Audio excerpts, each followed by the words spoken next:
direct de la baie de Tampa pour une deuxième fois ce soir. Renaud Lavoie, cette fois la mise en échec. Renaud, ça se passe toujours bien de ton bord?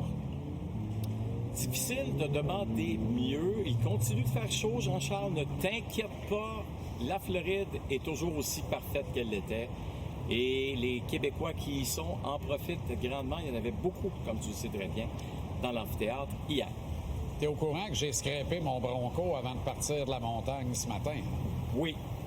Et là, j'aurais tendance à dire on a ce qu'on mérite, mais ce serait vraiment pas gentil de dire ça. Donc non.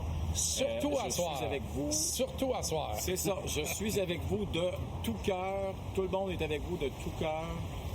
Assez, c'est assez, comme on dit. Ah ben, ça va faire même. OK.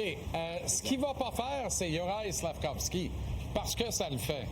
Et aujourd'hui, il n'était pas rassasié, mais je peux te dire, 8 nanosecondes après avoir scoré le but vainqueur, hier, dans sa face, c'était écrit « Ce n'est que le début ».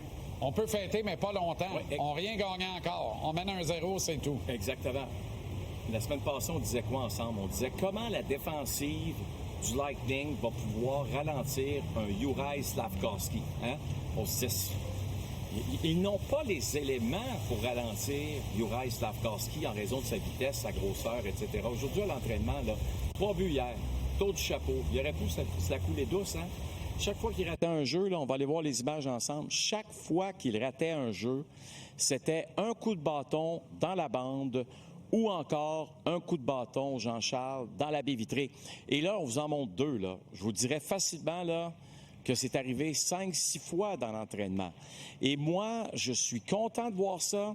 Un jeune homme qui n'est pas rassasié, qui est affamé, qui rate ses jeux à l'entraînement, qui n'exécute pas et qui se dit, sais-tu quoi? C'est pas la faute de Pierre-Jean-Jacques, c'est la faute de moi.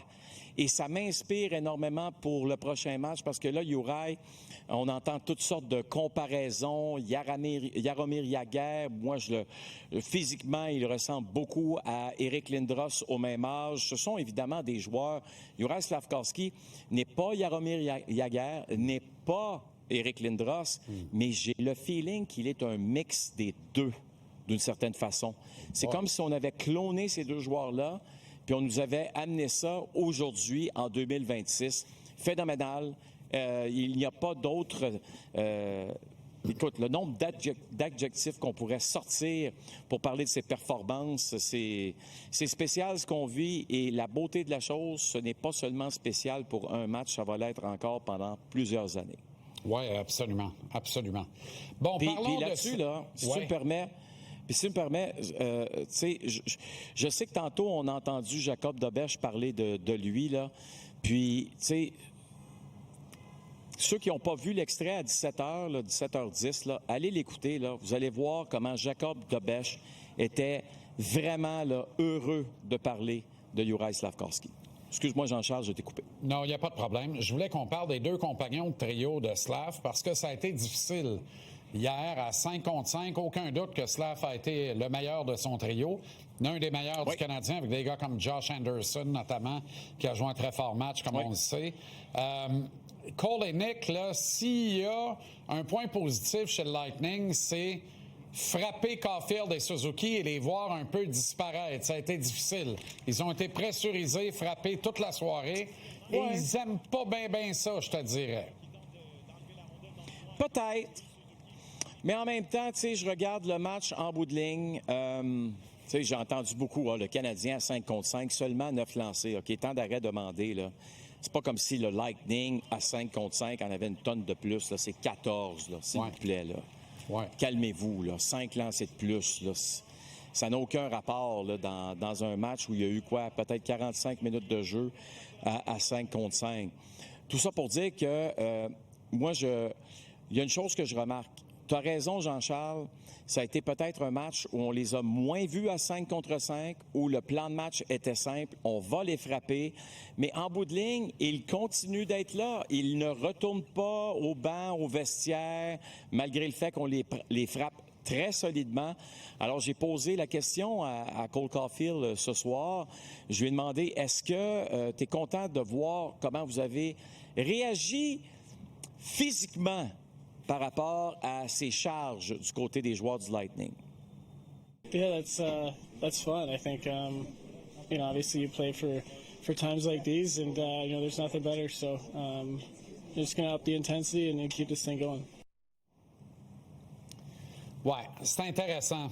N'en demeure pas moins que chaque mise en échec que Josh Anderson applique en fond de territoire du Lightning, moi, je suis un croyant que ça va payer le Canadien à mesure que la série va vieillir, qu'elle va progresser. Garanti. Bon, puis il n'est pas tout seul. Sauf qu'à l'opposé, j'espère que ça n'aura pas le même effet positif pour le Lightning contre Suzuki et Caulfield. Puis juste faire du pouce sur ce que tu as dit, on a passé le 2/3 du match entre les deux lignes bleues hier soir, dans ce qu'on appelle la zone de guerre. Et alors, 2 minutes sur 3 se sont disputées là. Il n'y en avait pas d'espace. Mais c'est dans ce temps-là que les meilleurs trouvent une façon et vont chercher une combinaison. Mais c'est faux de dire le verre est à moitié plein pour Canadien, puis il est donc aux 3/4 plein pour Tampa. Il est à moitié plein pour Tampa aussi. La nuance entre 14 et 9, les tirs à 5 contre 5, c'est pas grand-chose. Pour des top guns contre Tampa, tu sais, à la place de John Cooper, je me gratterais le caillou en regardant Kucherov et Point. Cirelli et Hagel m'inquiètent moins. Ils étaient présents, bien présents hier, mais Kucherov et Point semblent être dans un drôle de formol actuellement, et ça peut juste aider le Canadien. Un qui n'est pas dans le formol, et on s'était ennuyé, mais on ne réalisait pas à quel point, c'est Alexandre Carrier. Quel match il a joué, lui? Quel match! Et puis, écoute, Jean-Charles, honnêtement, est-ce que le Lightning de Tampa Bay a un duo de défenseurs aussi rapide que Mike Matheson et Alexandre Carrier? La réponse facile, c'est non. Tu sais, je veux dire, tes meilleurs défenseurs, là, écoute, c'est Cernak avec McDonough. Là. Ça devrait être dans une bonne équipe, ta 3e paire de défense. C'est ta première. Ça te donne une idée jusqu'à quel point tu es dans le trouble du côté du Lightning. Puis hier, quand on parle de vitesse d'exécution, pas seulement la vitesse d'exécution sur patin, le nombre de jeux qu'Alexandre Carrier a, éliminé en zone défensive. Ben oui. C'était hallucinant de le voir jouer hier. Ouais. D'ailleurs, j'étais le voir parce que Félix Séguin m'avait dit moi, je pense qu'il a joué son meilleur match dans l'uniforme des Canadiens. Alors, j'ai pris mon courage à 2 mains. C'est pas un gros courage, je te le confirme tout de suite. Mais j'ai été voir Alexandre, j'ai dit, écoute, on pense que tu as joué ton meilleur match dans l'uniforme des Canadiens. Il a dit, ouais. Et là, il nous a répondu, ma femme aussi. Ah ben là, j'ai dit, si ta femme confirme que tu vas jouer ton meilleur match dans l'uniforme des Canadiens, on est correct. C'est sûr à 100% qu'elle a vu toutes tes présences et qu'elle a une bien meilleure idée que nous de ce qui se passe avec toi chez les Canadiens. Alors, j'en ai profité pour parler à Martin Saint-Louis du duo de défenseurs Carrier-Matheson, mais aussi de cette arrivée de Matheson qui, on dirait qu'il n'a jamais quitté tellement il était au sommet hier. La manière qu'il joue la game, lui, tu sais, il y a une game quand même assez simple, précise, directe. Je pense que ça l'aide quand il manque du temps de réembarquer, puis comme s'il n'a pas manqué de temps. Fait penser un peu à Spiro à Boston ou à Dastou à Tampa. Très intéressant, mais quel match il a joué, c'est hallucinant. Là, je veux juste rappeler à tout le monde qu'il en a déjà mis 2 dedans un soir, là, tu sais. Mais c'était quand même un extraordinaire match hier de la part de Carrier. Oui, mais tu sais, là, pour un défenseur, marquer des buts, c'est extraordinaire. Mais Alex Carrier, c'est pas, si tu veux, son pain et son beurre, hein, d'une certaine façon. C'est son jeu défensif, c'est son coup de patin. C'est comment il fait pour tuer des jeux. Moi, hier, là, écoute, on était tous vraiment, là, je m'allais dire assommés, c'est pas vrai. On était impressionnés de la qualité de son jeu. Impressionnés n'est pas le bon terme parce que c'est comme si c'était une résurrection. Là. Ça n'a aucun rapport. Il est quand même constant de la façon dont il joue.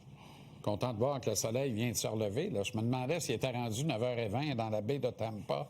Le Lightning qui en arrache dans son château fort, Renaud. Puis pas chic, là. Pas chic, tu dis. 1 victoire, 10 défaites en séries éliminatoires dans les 11 dernières rencontres. Pensez-y. Ça a comme pas de sens. Ça n'a comme pas de sens. Puis après ça, tu vas voir les statistiques d'Andrei Vasilevski. On va aller voir ça ensemble. Là, lui, là. dans les 4 dernières... Écoute, regarde ça, les 4 dernières années. Puis j'ai inclus cette année. Là. Je sais que cette année, c'est un match. Là. Est-ce que tu vois un Andrei Vasilevski qui est à niveau, qui est au niveau présentement? Mais pas pantoute, la réponse, c'est... Pas pantoute. Mais je ne veux pas le blâmer parce que je vais le répéter. Quand Cernak Betgona est ta première paire de défense, ça devrait être ta troisième dans une bonne équipe. T'es dans le trouble. Puis là, le gardien de but est exposé. Je comprends, mais ils ont quand même Radish, tu sais, ben c'est vrai, là, ils sont plus faibles en l'absence d'Edman. Radish, c'est un slap shot, là. C'est Sheldon Souray, il y a 20 ans. On a donné 22 cette année, mais c'est Sheldon Souray, c'est Shelley. Non, je comprends. Ben oui, puis il était bien content. Mais c'est Sheldon Souray, là. On l'a aimé, Souray. Je te dis, je l'adore, Sheldon. Mais indépendamment du travail devant lui, là, il n'y a pas d'affaire à se déporter comme il le fait là. Les passes transversales, il bouge. C'est comme si ses patins étaient plus aiguisés. Il offre des trous épouvantables. Il est vraiment pas à niveau. Il n'est pas carré à la rondelle. Tu sais, carré à la rondelle. Non, t'as raison. Il n'est pas pour 500. Bon, c'est épouvantable. Une victoire, 10 défaites. Ouais. On voit les statistiques de Vasilevski. On va écouter John Cooper qui nous dit qu'il va falloir que les choses changent. Là. Yeah, that's a tough one because it was the opposite before that, and now it's come into a tough trend. So, something we have to fix. On se reparle demain dans l'avant-match. Renaud, bonne soirée. Faites pas d'excès. Salut, mon ami. Oh non, ce soir, un petit match des Rays. Hein? Ah bon, contre les très Reds. bien. Voilà, c'est dit. Pourquoi pas? Let's go. Hein? Et pourquoi pas? C'est dit.